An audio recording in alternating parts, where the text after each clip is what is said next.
চানমাৰী জলসিঞ্চন বিভাগৰ মুখ্য কাৰ্যালয়ৰ সন্মুখত কৃষক মুক্তি সংগ্ৰাম সমিতিৰ প্ৰতিবাদ। কোটি টকীয়া আঁচনিৰ কেলেংকাৰী আৰু খেতিপথাৰত খৰাং বতৰত পানী যোগানৰ গাফিলতিৰ বাবে এই প্ৰতিবাদ সাব্যস্ত কৰে কৃষক মুক্তি সংগ্ৰাম সমিতিয়ে। কৃষক মুক্তি সংগ্ৰাম সমিতি প্ৰতিবাদক ৰুধিবলৈ অসম আৰক্ষীৰ তৎপৰ হৈ পৰে। প্ৰতিবাদকাৰী আৰু আৰক্ষীৰ মাজত হয় খণ্ড যুদ্ধ। ৰাজপথতে পাগৰি প্ৰতিবাদ সাব্যস্ত কৰে প্ৰতিবাদকাৰীয়ে।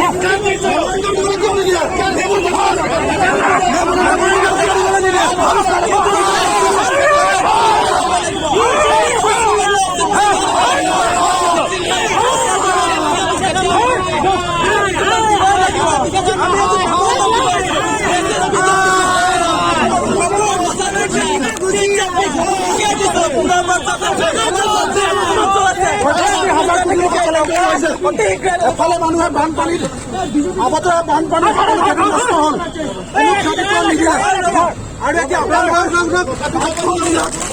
সাংঘাতিক ধৰণে খৰাং হৈছে। চৰকাৰ শুই আছে। ভাৰতত 945